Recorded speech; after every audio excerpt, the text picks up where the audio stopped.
Now, our next guest says the Democrats need to clamp down on the rhetoric of the Republican budget proposals. We're joined by Republican Congressman James Lankford from Oklahoma now on Capitol Hill. Big meeting with the president and the Republicans today.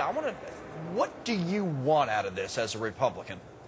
Adult conversation would be nice. Everybody seems to say that we want to get something done, but as soon as someone proposes something, everybody jumps out and jumps on them and says, no, that's evil, mean, kicking out the elderly onto the curb, throwing them over the bridge, on and on and on. We've heard all. They're going to die earlier if the Republicans take leadership. We've heard it all. Let's have a sensible conversation is all we're asking for. All right, for. but both sides do it, obviously.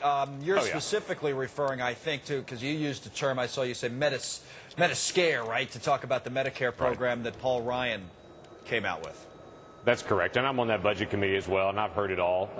Literally, when I went on to debate on the floor of House of Representatives, the person before me screamed at the very end of their speech, the Republicans are going to throw the elderly over the bridge. Right. And then I'm stepping up to debate, and I think, okay, back home I'm a fairly nice guy. Up here I want to throw the elderly over the bridge. That's just factually not true, and it's not true on every single level. The proposal we're putting out there is a fairly modest proposal. It's take the lessons we've learned from Medicare Part D and apply that to Medicare Part A and B. So if they think Medicare Part D is privatized, or they want to privatize, Medicare Part D is already privatized under their system. It's not vouchers. It's the same system we do use for Medicare Part D. So it's not some crazy, wild proposal. Right. Let me ask you about the debt ceiling debate a little bit here, because we're going to come up on this deadline.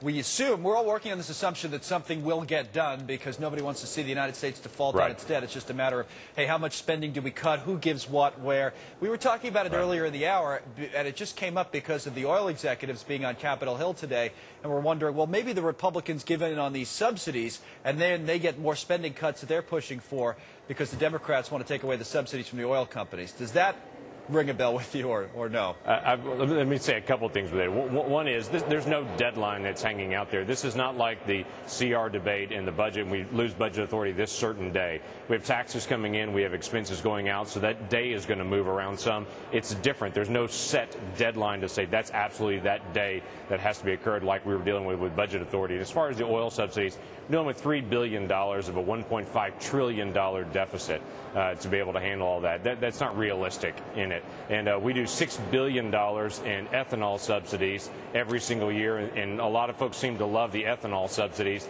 and we have $3 billion in oil. The majority of our vehicles use oil, obviously, in what's happening. It's just very out of balance, and it's been totally blown out of perspective what we're dealing with. So I think I'll take that as a no on that one. But Congressman, good to see you. You know what? I want to see us produce more American energy, not try to punish those people that are already producing it. I understand they make money, but welcome to America. This is a capitalist system. The more money they make, the more they go after more oil. We have cheaper energy. It's a trade-off for us. All right, Congressman James Lankford from